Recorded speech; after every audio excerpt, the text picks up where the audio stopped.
Ilang araw bago ang NBA draft, biglang nagsulputan ng mga franchise na nagkakaroon ng interes para dito sa anak ni LeBron James na si Bronny. Sino-sino nga ba ang mga teams na to at gaano nga ba katotoo na maaaring madraft si Bronny sa kanilang franchise? Tara't pag-usapan natin yan.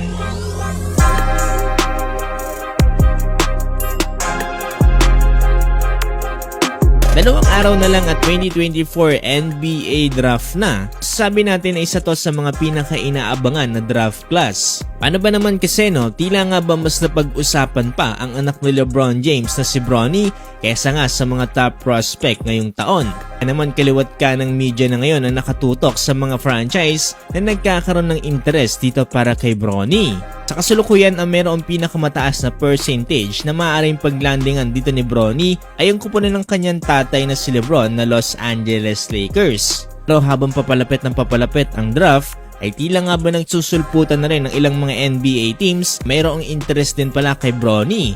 Ito nga ayon mismo sa kanyang manager na si Rich Paul. Dahil kamakailan lamang kasi ay binulugar ng kanyang manager na si Rich Paul na nagkakaroon na rin ng interest ngayon dito ang Minnesota Timberwolves.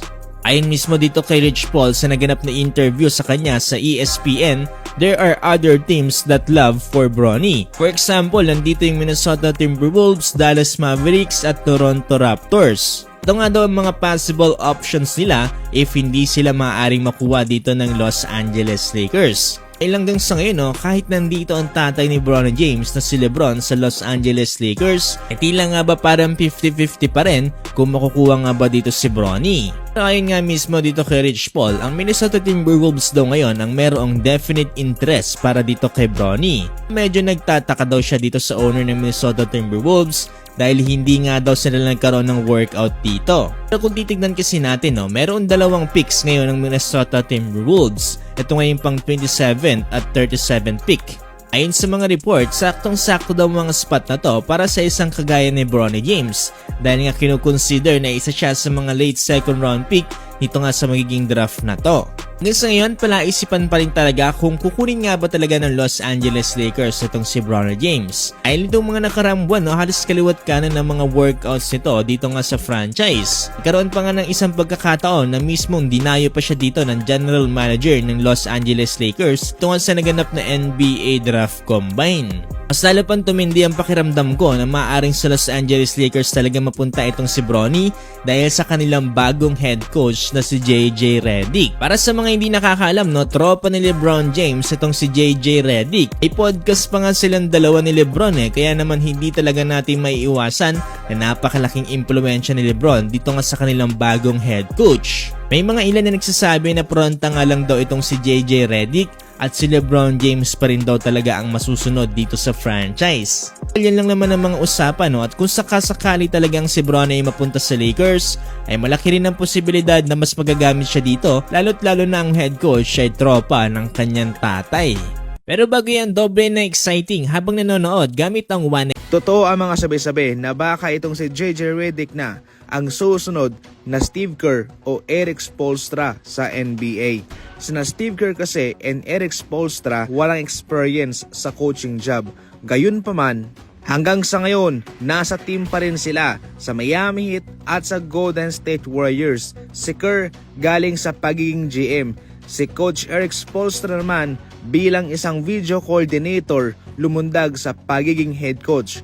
Pero ayon naman sa mga NBA fans, posible rin na maging Steve Nash itong si JJ Redick. Pagkatapos ng isang season, sisipakin din siya katulad ng ginawa ng Nets kay Steve Nash. Well, definitely, kaya gusto ngayon ni JJ Redick na palibutan siya ng mga veterano at matatalinong head coach para tulungan din siya. Marami rin ang nag-aabang dito dahil maliban kay Phil Jackson, wala ring NBA coach ang tumagal ng at least 3 season sa Lakers. Si Luke Walton, Vogel, Darvin Ham, Scott at si D'Antoni hindi nagtagal. Isa lang ang masasabi ko dyan, magkakalaman to mga idol. Halimbawa, itong si Coach Monty Williams ng Pistons, magaling siya sa kanyang unang mga season para sa Phoenix Suns. Ito'y napapunta niya sa NBA Finals. Magaling na coach itong si Coach Monty Williams, mga idol, kaya kinuha nga siya ng Pistons, pero pagkatapos lamang ng isang season, sinibak naman kaagad siya. Ito'y pagkatapos na gawin siyang pinaka-highest paid na coach sa liga. Pinapagamit pa ng Pistons yung kanilang private plane at marami silang mga bonuses at mga incentives na ibinigay kay Coach Monty Williams. Sila pa nga ang nagpagamot sa kanyang asawa. Pero pagkatapos lamang ng isang season, ito'y kanilang siniba kaagad. Nais kasi ng Pistons na magkampiyon kaagad gamit yung kanilang roster. At kaya pagkatapos ng isang palpak na season, kanilang sinibak itong si Coach Monty Williams.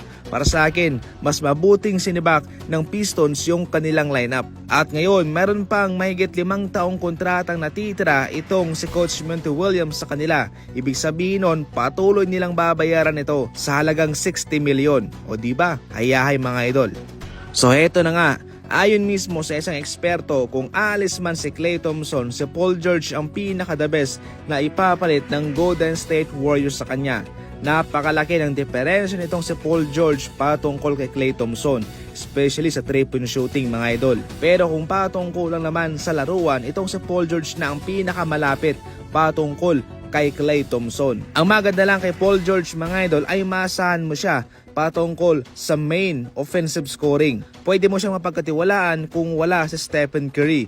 Pwede nga siyang maging main point guard para sa Golden State Warriors. Siyempre, hindi na bago dyan si Paul George kung saan yan na mismo ang kanyang ginagawa noon nung siya'y nasa Indiana Pacers pa at nung nasa OKC Thunder pa siya. Maliban doon, mayroong malaking nilulutong trade itong Golden State Warriors na posibleng sumintro yung package kay Chris Paul. Sa susunod na mga linggo o buwan, siguradong gagawa ng blockbuster trade itong Golden State Warriors na siyang magbibigay ng instant tulong kaagad kay Stephen Curry.